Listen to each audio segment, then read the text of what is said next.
Jim Joyce, my Needed. my heart was beating for you today. I'm trying to like orient it. I was looking forward to this Wednesday. I'm Yeah, staying consistent. this is amazing. This is amazing. I look a little sleepy here. Maybe I took an afternoon nap. That's always good. Naps are good for you. Speaking of sleep, I've been addicted to my Aura ring for a number of years, and I don't know if you saw the news. I mean, we haven't done a lot of this lately, but as we're talking about consumerism and tech today. So 5 billion valuation on a 75 million investment from Dexcom.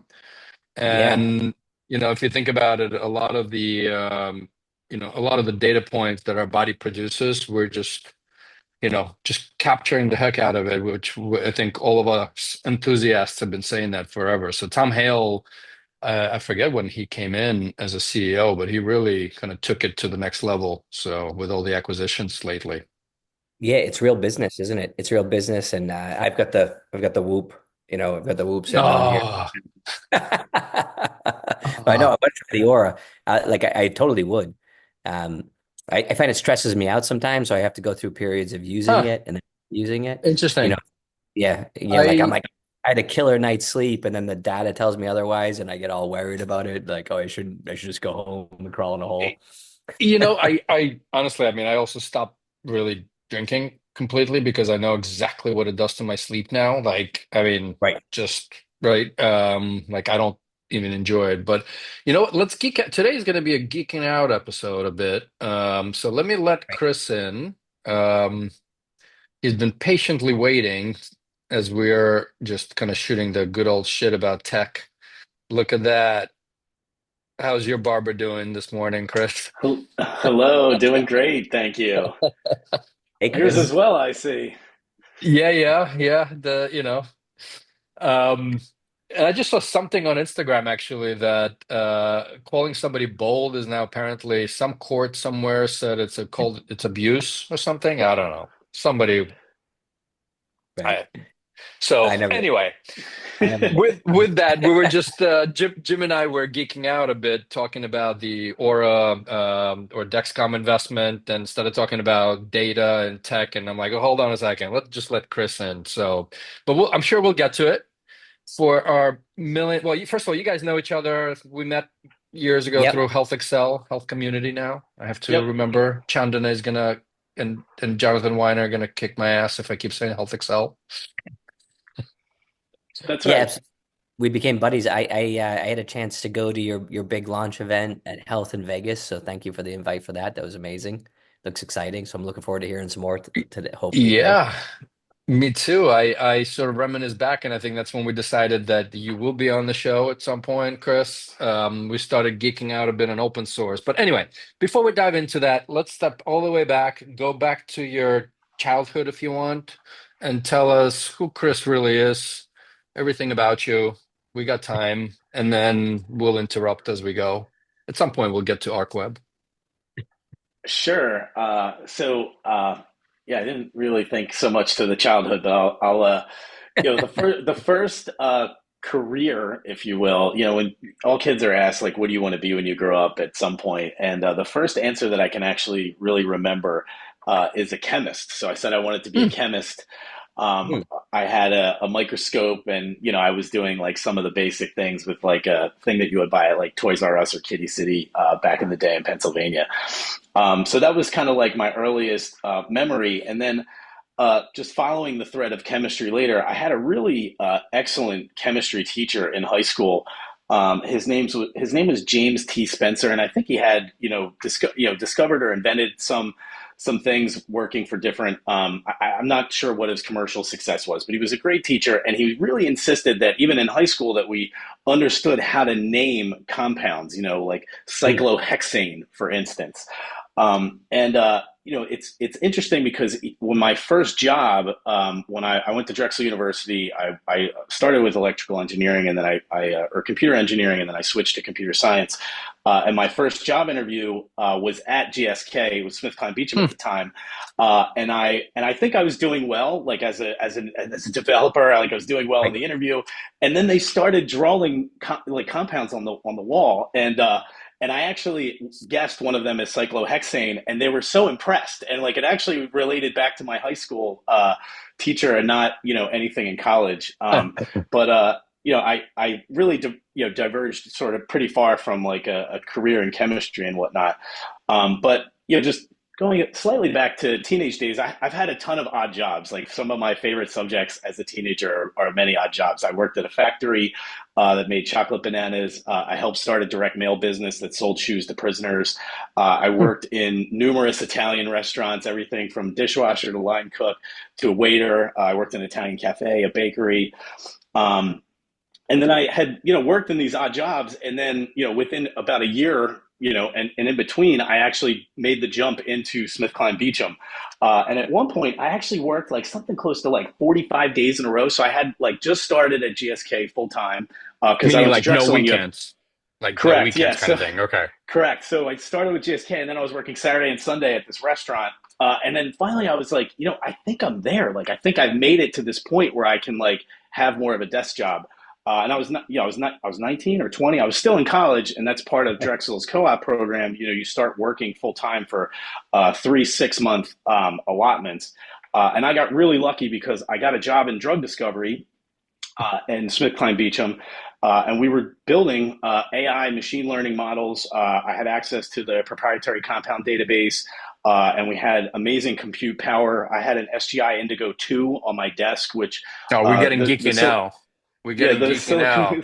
Yes, so I had like amazing firepower, access to it, and then we had folks that a larger set of machines, we just had a really amazing. I had a really amazing experience, and just got super lucky, jumping from essentially manual labor job into becoming a professional programmer, software developer, if you will. But yeah, so that's just some of how I got started and whatnot. Glad to jump into any aspect of that. I want to start with chocolate bananas. Yeah, that's funny. It's exactly where I was going to go to, Jim. Great minds think alike. Choco Nana. Is there a big market in Philadelphia? Where were you, Pennsylvania? Is there a big market for chocolate bananas in Pennsylvania? It was in a town called Morton, which I think is in Delaware County, Okay. Pennsylvania, so right outside of Philadelphia. It was a chocolate banana manufacturer. So I literally was making money per box of bananas that I peeled, and then there was a separate group that was sticking them and dipping them in chocolate. And with the peeling job, you could make it basically however fast you were at peeling the bananas. So I was making like $10 an hour, like as a very young teenager. Right. Got sort of used to trying to basically be able to work with my time. So I worked a lot while I was in high school too. I was in Balboa, California, the birthplace of chocolate bananas over the summer. Right? Yeah. Allegedly, per the Jim, sign on the store. Jim, I learned something new every day about you. This is great. Through our guest stories a bit. Let's unpeel the banana. Let's unpeel. So you were hustling all jobs, chemist. Curious for our listeners to learn, computer engineering versus computer science, and what attracted you to computer anything? Yeah, in my high school, I went to Upper Darby High School, right outside of Philadelphia, and they had a really excellent computer-aided design program. So I was really involved in that, and then I knew that I liked computers and IT, and I wouldn't say they had like a very well-developed computer science career track or program. So if you smash those two things together, it ends up being computer engineering. So that's where I started, and then after about a year, I really discovered more software. So my freshman year, while it was typical engineering, freshman year career in college. We had an engineering design lab, which was very much circuits, electronics, and building different experiments.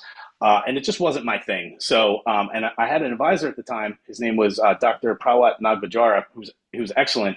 And he was a hardware person, and he was trying so hard to convince me to stay in hardware, which is so interesting as you think about like the rise of NVIDIA and what's happening in the hardware side and how relevant it is to the AI revolution that's happening. So, but I decided to bail. My roommate had already begun to convert from computer engineering to computer science. I liked programming. I liked, I was I was a IT systems geek, so I had a Linux box in my dorm room, and I was, all about like, basically becoming a software guy. So that was the transformation at that point. Right. And your quote unquote love for healthcare, because I think today with Arcweb, you're mostly focused on healthcare, but did that start with a GSK kind of? And I mean, just take us a little bit through, right? Because you spent some time outside of healthcare as well, obviously. Correct. Yeah. So, Yeah. yeah, I started it at SmithKline Beecham, big pharmaceutical company, and but I was in R&D, so much different than a commercial role. And then I worked at a number of different jobs in between. So I wouldn't say that I was like had a mission or focus necessarily in healthcare until later in my career. And so I worked at a bunch of different places. So I worked for Drexel University. I got my master's in a research lab. So I did research for several years, got my master's degree. I worked for a place called Traffic.com, which basically was building traffic systems on demand. They provided for radio, television, and internet, and that ended up being owned by Microsoft eventually. And I worked for a defense contractor or private security contractor building software applications. Think like Jack Bauer devices.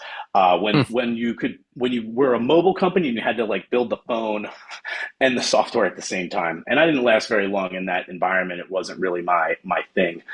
So I bounced around in a few places, and then Arcweb Technologies, which I'm the CEO of Arcweb Technologies today. We've been in business for 13 years. We've worked with over 100 different companies. We focus on healthcare technology companies. We're like a product studio for a lot of different companies to help them with their digital transformation efforts. And that's what we do today and where we focus. But traditionally, we've done a lot in financial services and a lot of growth technology companies. And so I had just a desire. I mean, it's a nice thing about being a small business person, an entrepreneur, is that you can kind of decide what you want to work on. So we were spread between multiple markets as a professional services firm, and I wanted to really steer and push us into healthcare. Predominantly just a lot of personal reasons. I've had just a lot of experiences. We all have a lot of experiences in the healthcare system and at large, and I wanted to just get closer to that with my professional work. And with being a software developer, software designer, product manager, you can work on crypto wallets, or you can work on delivery room software. And some of the work is kind of the same. So choosing to work on healthcare was more sort of from the heart decision. And I've been trying to get further and further career-wise into mental health. However, a lot of the work that we have done has been spread out in a lot of areas, not necessarily. And you joined Arcweb 13 years ago, or you founded, or? Yeah, I started it. Okay, yeah, got it. I'm trying to make sure. I'd rather have people think I was installed by a private equity firm, though, Jim. Thank you. Right. I have a. Well, I mean, you can say you started it and got some private equity money, just as well. It's even better, probably. It's the uninstalling is the problem. Yeah. It's interesting, right? Because and I don't know if I ever shared this, Chris, with you, but like I coded back in the day. I kind of grew up through the tech career as well, but like I realized very early on I don't want to code. Like I just don't enjoy it. I don't, like and typically when you speak to engineers, I'll say broadly, it's a unique skill to be very business savvy, and I would say almost or a true technologist geek, right? It's very difficult to find people that can actually meld the two, right? Obviously, as somebody who started Arcweb, like just think back to the days, like how did you transition from coding to running your own thing and now selling probably most of the time than anything else? Yeah, it's certainly been interesting.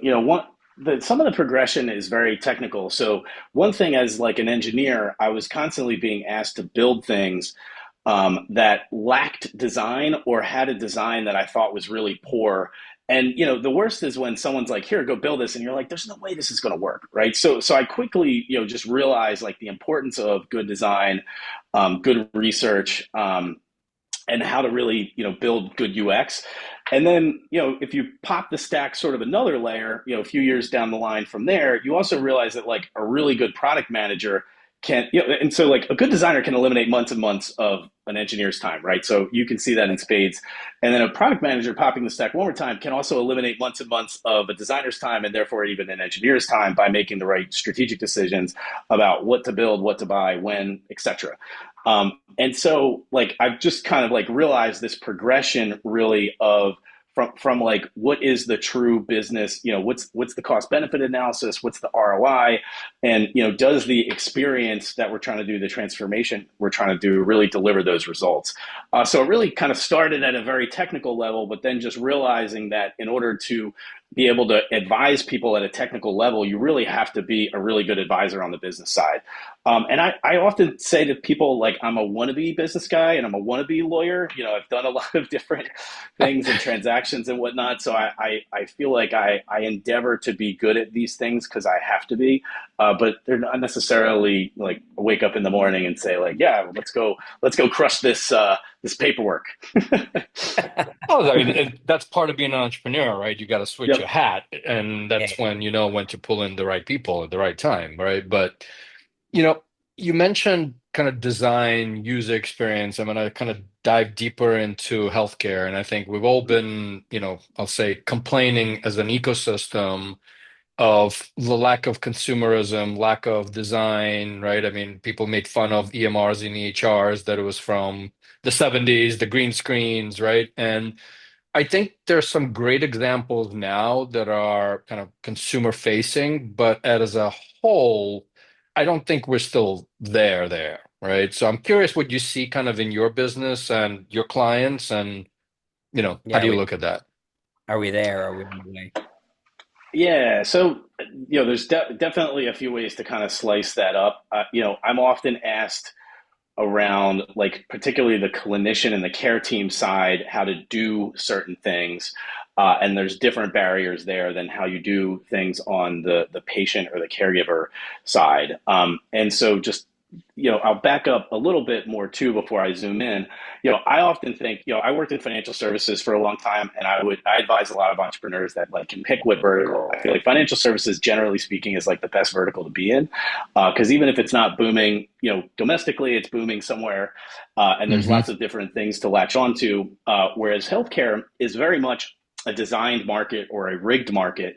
If you consider 18 to 22% of GDP for the US, and then of that, 75%, I'm speaking of the US in particular, Yep. 75% of that is through government payer, right? And so the market is, you know, designed or rigged in a very specific way. And then on the EHR, EMR side, you know, there's a lot of barriers and there's a lot of, you know, gatekeepers. And the gatekeepers span vendors and then also span these data networks. And so it's just really, really tricky if you're trying to basically implement something on the care team side. It's got to play nicely with all these other players.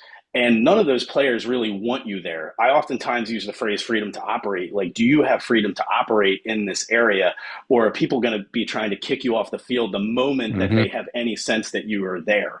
And Right. that's a really big challenge for anyone that's trying to go to market, especially on the patient and care team side. And then there's certain ways to fragment it up, whether you're talking about a big healthcare system or if you're talking about just outpatient, or, you know, there's all these different ways that, you know, for whatever the specific, you know, business mission is, you know, the go to market has to be designed so carefully in order to wedge and kind of fit into an area that you can be timely, relevant, and add value. Yeah. I also think it's so interesting that, you know, like we were at that conference together in Boston that health was doing, right? Mhm. The health community. And, you know, there was great talks and people were talking about there was lots of, it was a hospital, right? Hospital clinician focused panels largely. And you kept hearing, you know, don't come to me with your technology or product unless it improves my life. You know, that's the doctor. You know, that's Mhm. it. Unless I don't have to click here and I don't have to, because I'm asked to do so many things. And you know, you can have a lot of empathy for that.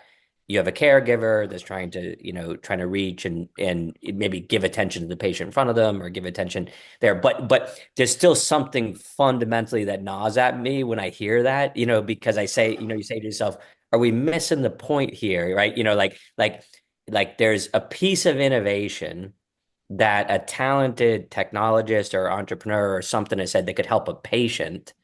And then the reaction is, don't bring that to me if I have to click twice or click 3 times, or if it's not integrated. And that was the big thing, was integrated with my records. And it's just, so it's so far away from being, so far away from even being the psyche that the gatekeepers are going to be gatekeepers for themselves and their own activities and their own, their own necessary things. I don't know if did you feel that or not? Yeah, I mean, the go-to-market is so hard. So if you look at, essentially the notion of being an approved vendor by one of these EHR providers, they have different ways that you can attach onto their marketing and approval process. And it's really complicated to get into these programs. And then from just like a typical investor standpoint, if you have a typical, let's say, tech investor who's not healthcare minded, they're going to have a very short window for that capital. And then but ordinarily, if you're going to get into a healthcare system, it's going to take you a very long time in order to get through the door. And then if you're trying to be part of one of these vendor programs, you want to have a demonstrated implementation before you try to get your approval with the EHR vendor. So you want to be able to kind of run that play where you have a successful implementation. Now I'm going to go and get essentially the marketing approval so I can market this solution within their marketplace and go from there. And it just takes a really long time. And so getting to that point where now, it's 2 clicks for somebody and it's directly, while they're placing the order in the system, it is very important for people. And being able to quantify how much time are you saving somebody is also still really hard. And it's still kind of a weak value prop, even though it sounds like it should be super, super strong. But it's still really hard. And the other thing too of so many different health systems is that they oftentimes run on different versions of the EMR system. And so, just because you have it working in one place doesn't mean that you can just turn it on somewhere else. I always use like a cable system analogy. There's still someone that needs to bolt in that last 10 or 15%. And, that's that 10 or 15 in healthcare might be more like 25, it just depends. Some organizations have these, railways, these middleware, cloud or fire type of interfaces to go back and forth. And some of these health systems, they switch between, we've actually implemented sometimes the same thing at certain healthcare systems 2 and 3 times as they've changed their preferred vendor stack for how you're supposed to transmit information back and forth. And that just goes to show you how chaotic it is to have any sort of long-term connection into one of these systems. It's such a moving target. So it's just really hard. That's why I think a lot of people, choose not to kind of like focus on providers in healthcare and will often look at other parts of the healthcare ecosystem to choose. Well, and most of them, right, have been beaten up over and over again around, how closed of the system they are, right? And even though they all tout APIs, and I think it was back in the day, I still remember, I think it was Allscripts, if not mistaken, launched their developer program. And I heard through the grapevine, don't know if it's true or not, that they actually looked at the utilization of the API by the third-party providers, and they looked at that as a potential acquisition target. So as the volume of APIs, the transaction would drive up, they looked at that as an acquisition. But the reason I brought up kind of the closed system and, difficult to exchange data, and, it's funny, I think Marina makes fun of it because like the amount of times that we've been hearing interoperability for the last decade plus, 20 years, 30 years probably now, right? And we're just still not there. And as we're on EMR, there's things like open EMR, right? You can have an open source system. So I know, Chris, we started this, I think, sometime last year talking about open closed systems. I think majority of healthcare, proper health systems run on closed systems. So I don't know, give us some thoughts on that. And I'm curious what you've been cooking up as well. Yeah, thanks. So, open source software is like just super pervasive, right? Like 70% of internet websites run on open source software. Most of that is like WordPress, Drupal, these big content management systems. But, the open source really drives the internet. That was the driver of a lot of the hardware drivers and interfaces. Like if you think of like 3M network interface cards, There was open aspects of their architecture. So it's been around, the driver of like so many things, right? In particularly like provider side of healthcare, there's areas where there's open source, but there's not a lot. One of like an interesting example that I often will look at is like Pinnacle 21 had software for submitting to the FDA, and that was open source, and that was part of their go-to-market strategy. They're not part of Certara. It was a very successful company and kind of run for them overall, and the basis of that was open source software. So that's an example in healthcare and in pharma of it working really well. And part of that was the FDA, my understanding is that started to adopt their testing and fitness functions on the other side of the FDA submissions. And then they started telling other pharma companies, hey, why don't you use this tool? And there's certainly other competitors, other competing tools, but this was one of the ways that it had caught on was through the fact that it was open, freely available. That makes a lot of organizations more likely to use it. And who are those types of organizations? I would say the government has been big adopters of open source, generally speaking. Same with nonprofits. Now trying to go like deeper into hospitals and whatnot, I'd say there's a mix of open source and closed source. I've done a lot of, customer development research, interviews, style of like Steve Blank or Eric Ries, and just ask people like, does the word open source scare you, or does that give you, like positive vibes or whatever? Right. And it really has a very high variance among people. Some people think, oh, great, of course I would choose open source. Like that's the first place I go. And then others are like, oh no, that means it's not ready for prime time. I get nervous, blah, blah. And so there's, very, very wide view of it. There's also very wide licenses, like not all open products are the same, right? The license agreement really matters a lot, and there's a lot of variation in those license agreements. In fact, Pinnacle 21, the company that I just mentioned, they ended up changing their license agreement to a less open license after they got a lot more traction down the road. So there's some examples, but it's spot. There's no, I would say, big pattern. Actually, a lot of the interoperability solutions, there's something called Happy Fire. And that's utilized by a lot of different payers and companies that are in the interop space, especially as like the patient access API. The patient access API was coming to market, and now with things like TEFCA and whatnot. So I believe that's a big part of infrastructure that people are building as a building block that's there. So I think as solutions are there, people utilize them both commercially and non-commercially, but there's no specific pattern. And I guess EMR is a tough space, right, to do that in, because I'm also thinking like, a health system, I don't know the stats, but I would venture to say they probably spend maybe 2-3% of their burn spent on IT. So those budgets are relatively still small. The teams are too tight, right? And it's easier to give Epic, X number of millions of dollars and say, go, right? Versus anytime you take open source, you kind of gotta, yes, there are third-party vendors, there's other things, but you kind of gotta hold it tight, right? Yourself. It's billions, man. It's billions. Like these big health systems with Epic, like the price tag is enormous. Yeah, I mean, I know it's in millions upon millions upon millions, right? But some of these are actually in the Bs, is my understanding. Really? So I don't know what percent of budget it is. I think they're, when meaningful use, regulations went into play, that's probably when, a big portion of that started to accumulate. But let me just say I'm not like, this is not a position on like regulation or whatnot, but I think from a health system executive standpoint, there's a lot of regulations. And I think the health system executive, wants a vendor a throat to choke, essentially, to make sure that all those regulations are in compliance, right? There's been a lot of changes with the ONC. It's now called the ASTP because the names changed to the offices. There's been a reorganization.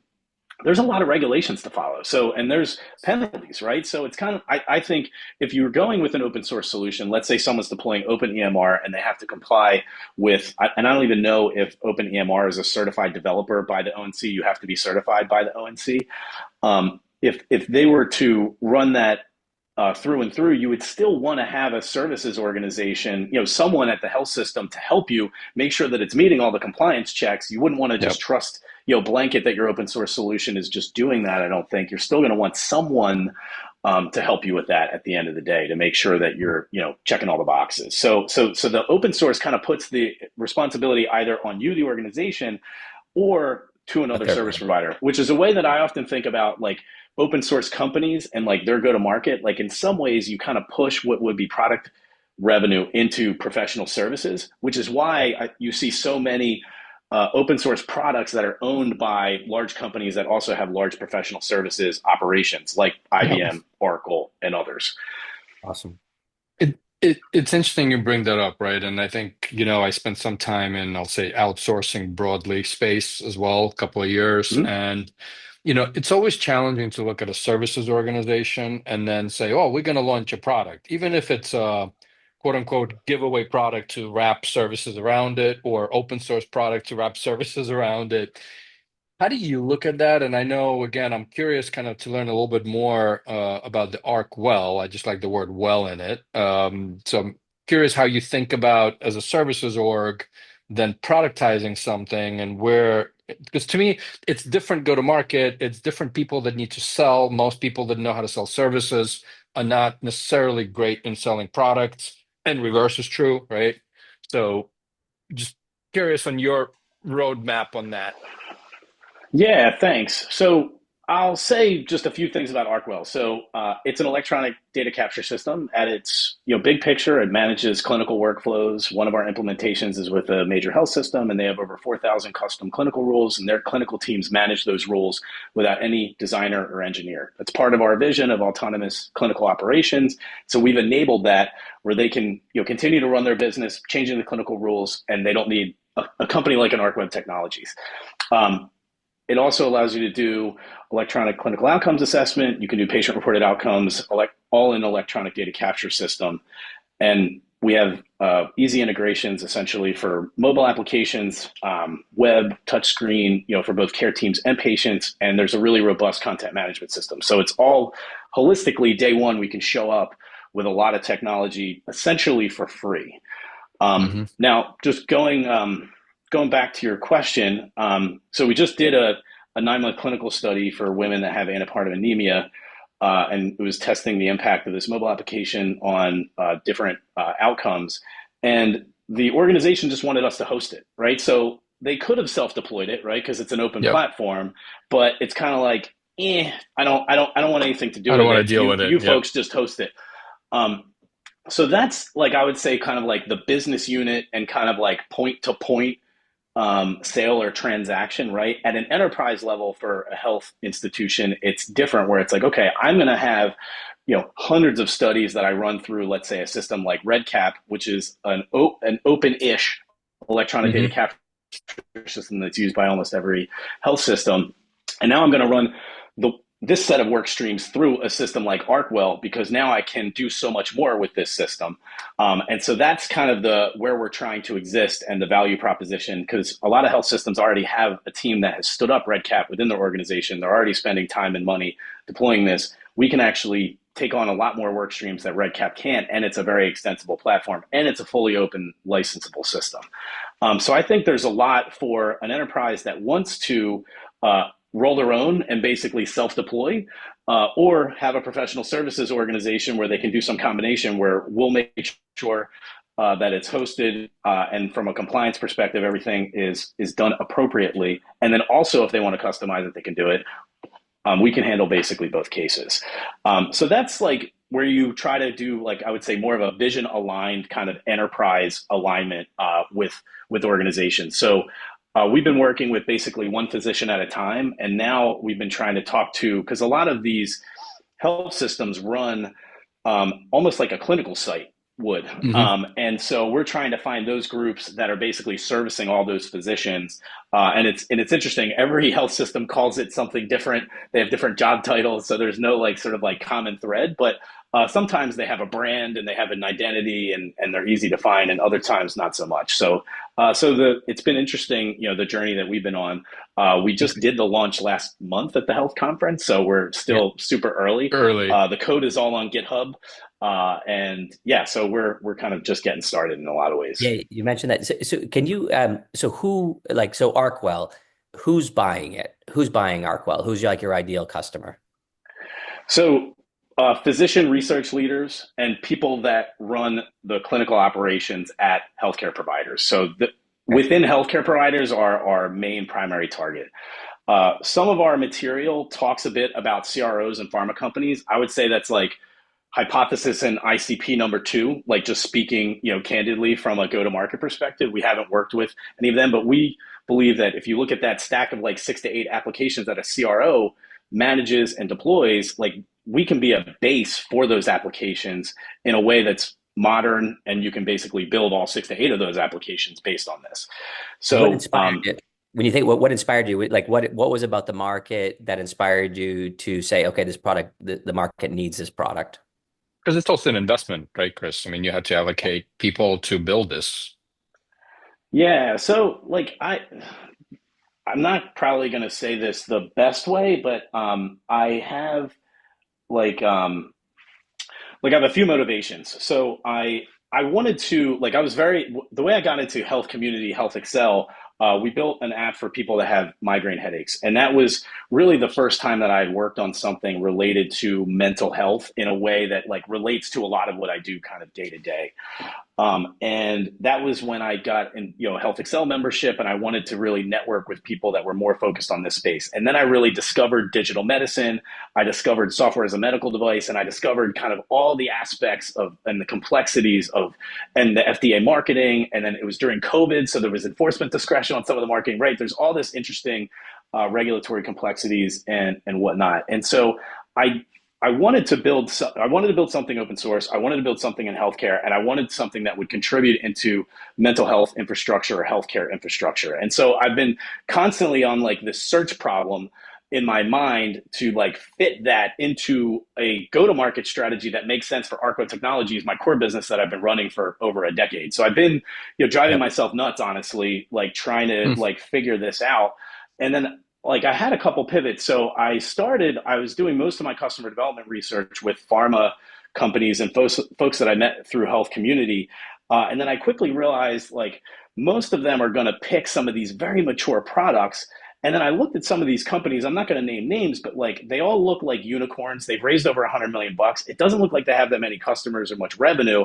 And so this is who the big pharma companies want to buy. And it's like super, super regulated. So I kind of stepped back from like the digital medicine and SAMD side of things and said, all right, I'm very established at, I've worked at a lot of providers.